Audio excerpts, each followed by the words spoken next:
Gardening या farming में मिट्टी की सेहत बहुत इम्पोर्टेंट है।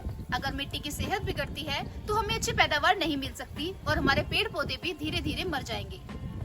हाय, this is Preeti and welcome to mud and colours after a very long time. मैं बहुत लंबे समय के बाद एक लंबी वीडियो बना रही हूँ क्योंकि टॉपिक भी बहुत ही ज्यादा इम्पोर्टेंट है। तो आज हम बात करेंगे सॉइल बोर्न पैथोजेंस यानी कि मिट्टी जनित रोगों से अपने पौधों को और अपनी मिट्टी को कैसे बचाएं। मैं आपको थोड़ा बैकग्राउंड दे देती हूँ।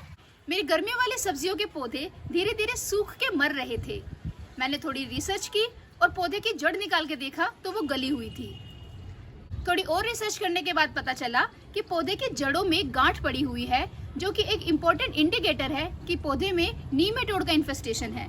नीमेटोड एक छोटा परजीवी जीव होता है, एक इंसेक्ट होता है जो गांठें बना लेता है पौधे की जड़ों में, जिन एरियाज में फंगस का अटैक होता है और धीरे धीरे जड़ें गलने लगती हैं। हम सोचते रहते हैं कि पौधे में पानी की कमी है, हम पानी देते रहते हैं, लेकिन फिर भी पौधा नहीं बचता क्योंकि अल्टीमेटली मेन कॉज है पौधे की जड़ों में नीमेटोड का इन्फेस्टेशन। के बाद मैंने सभी इन्फेस्टेड पौधों को निकाल दिया और मिट्टी को सोलराइजेशन के लिए रखा।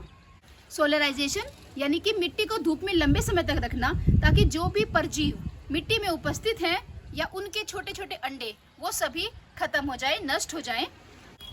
और अब ये मिट्टी एकदम भुरभुरी हो चुकी है 7 दिन के बाद, और अब इसमें मैं दूसरे ट्रीटमेंट्स करूंगी।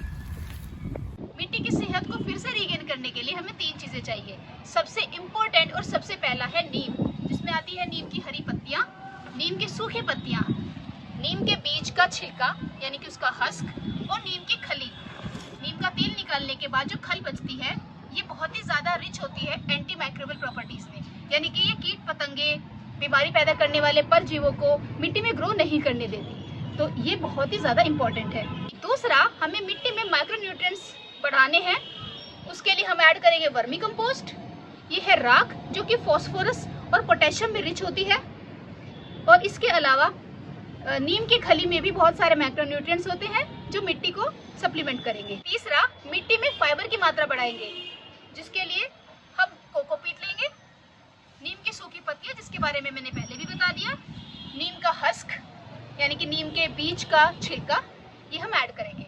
नीम का हस्क मैंने 6 किलो लिया है, नीम की खली भी 6 किलो ली है, 1 बाल्टी भर के नीम की सूखी पत्तियां हैं, काफी सारी गीली पत्तियां हैं, बहुत सारी मात्रा मेरे पास राख की है, कम से कम 10 किलो मैंने वर्मी कंपोस्ट लिया है, और 5 किलो मैंने कोकोपीट हाइड्रेट किया है, जिसको मैं इस पूरी मिट्टी में मिलाने वाली हूँ। तो चलिए शुरुआत।